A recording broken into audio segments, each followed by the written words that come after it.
Hey everybody, welcome to MT Guitar. Today we're going to talk about 3 ways to play over the 12-bar blues. The first way might be somewhat familiar to you, but I think the second and third concepts are something that I don't hear a lot of people talking about in this way. So I'm really excited about sharing it with you. Very important to get your head around the blues and memorize the 12-bar blues progression. So let's start there. Everyone should have E blues under the repertoire, because we have every string open can be used in an E blues scale. So it's very useful because we don't have to work as hard, especially on an acoustic. And so you really need to get E blues going.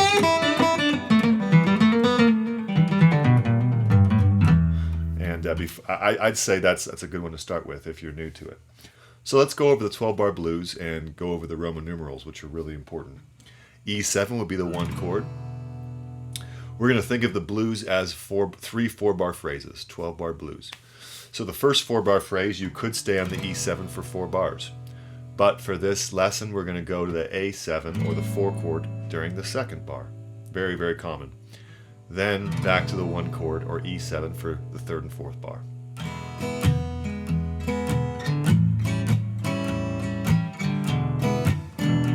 The third and fourth bar. All right, next 4-bar phrase, A7 or 4 chord for 2 bars, E7 for 2 bars or the 1 chord. All right, turnaround is the last 4-bar phrase. Very important to wrap your head around that. B7 will be the 5 chord for a bar, A7 will be the 4 chord for a bar, E7 will be the 1 chord for a bar, and then B7 will be the 5 chord for a bar. All right, so let's run the 12-bar blues together. 3, 4, 4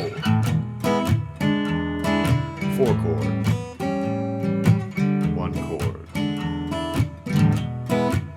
Second 4-bar phrase.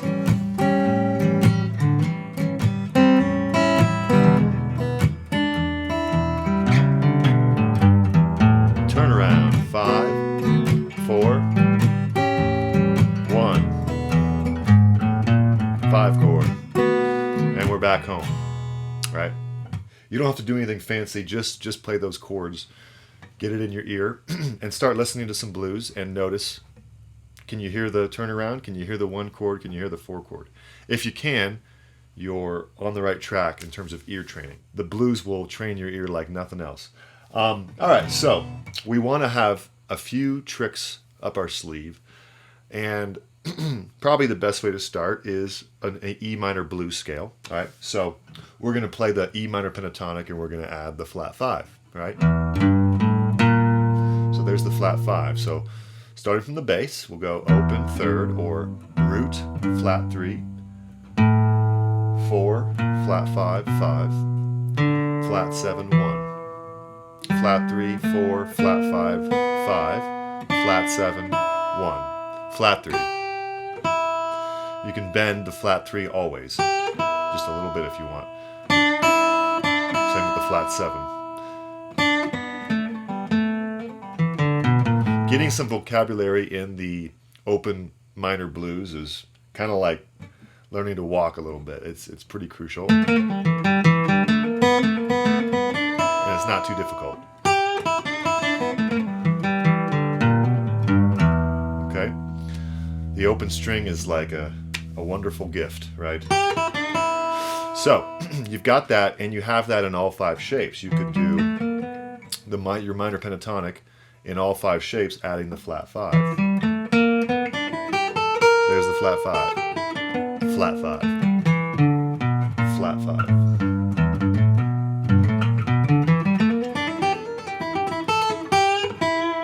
Okay. And you should spend the time doing that, because then you will have different licks and different riffs that will show up in each shape. There's the C minor shape. Here's the A minor shape. There's the flat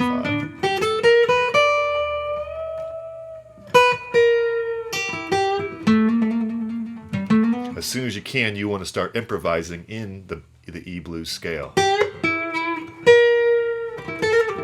Mess up the fingerings. Go ahead and slide around. Sorry. Okay? So that was that shape. Very important. Here's this shape.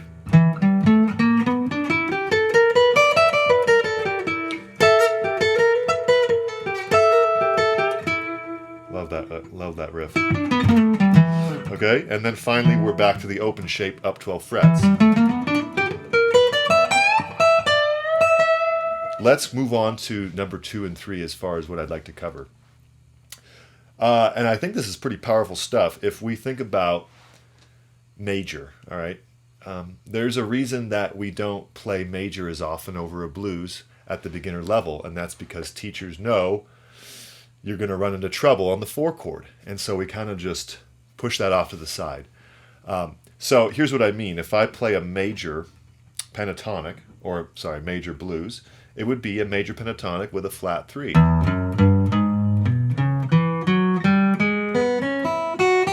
You get some great licks in there. However, if we play that over the 4 chord, it's going to be trouble.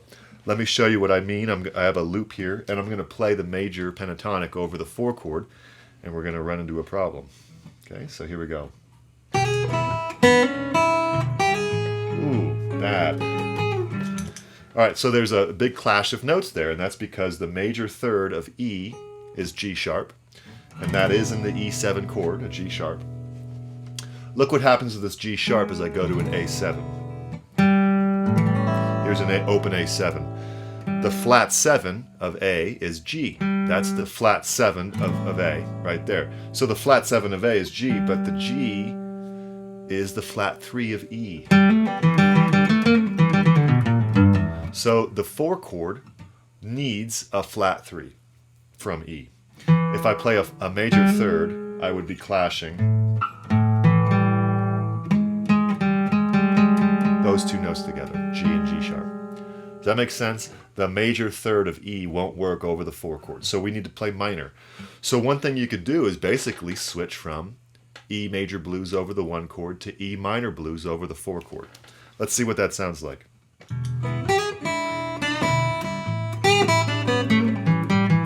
Major,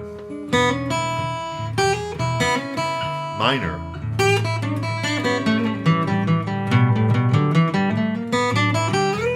back to major,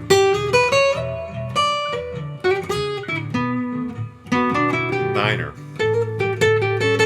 major, okay, major, minor, major, minor,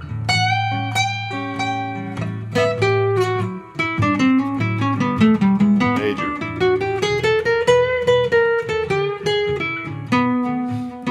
minor,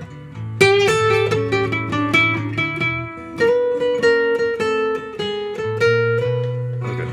All right, now the third element I'd like to cover would be similar to the second, because the second is basically alluding to the chord tones of A7, which is the G note that we talked about. So if we play the chord tones of every dominant 7th chord, we would have 4 notes for each chord. We'd have the 1, 3, 5, flat 7. And we'd do that for all 3 chords. So, for instance, in an open position here, we have 1, 3, 5, flat 7. And then we repeat with the 1, 3, 5, flat 7. That spells a dominant 7th chord. 1, 3. Now, with blues, we can always add the flat 3 before the 3. So it would sound like this. Flat 3, 3, 5, flat 7, 1. Flat 3, 3, 5, flat 7, 1. Flat 3, 3. Okay? Generally, you want to go from the flat 3 to the 3, not the other way around. You generally don't want to go from the 3 to the flat 3, at least for now. All right? Save that for later. So, even when you're going down, go from the flat 3 to the 3. Same thing applies to the A7. We can go 1, 3, 5, flat 7, 1. 3, 5, flat 7, 1. Below, flat 7, 5, flat 7, 1. You can also add the flat 3 before that. Sorry.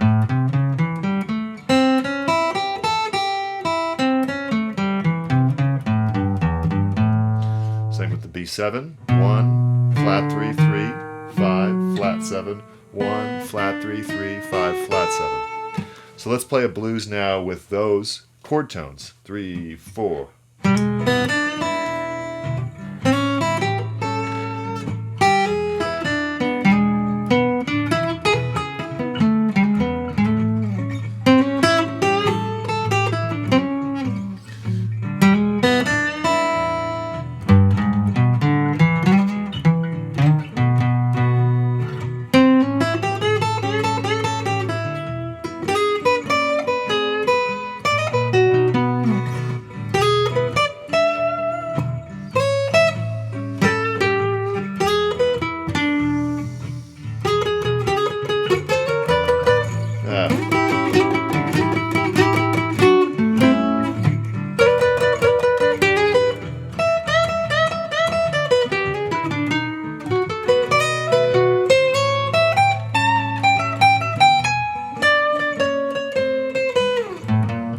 Okay, so I stayed pretty close to it. Once in a while I threw in a couple other notes, but basically I just played the chord tones of the 1, 4, 5.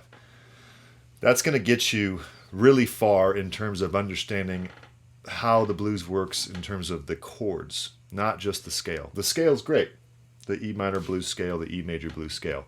But we're kind of dancing around the subject a little bit if you only use that and not truly addressing the chord tones, which really is what our ear hears. When people do stuff like this, that's all, which I'll cover later, that's all chord tones as well. So hopefully that makes sense. There's plenty of work to do. You would basically want to run the E open blues as well as the 5 positions of minor and major blues. Then you'd want to run switching off between minor and major, all right, during the 1 and 4 chords. Then you would want to run the chord tones over all the 3 chords. So a lot of work, but definitely fun. And then as soon as you get that down, you try the blues in a different key and start over. All right, and the work's never done, as Albert King told Stevie Ray Vaughan. So hopefully this makes sense, and check out the Patreon for the tab. Remember to subscribe, hit the notification bell, and we'll see you next time.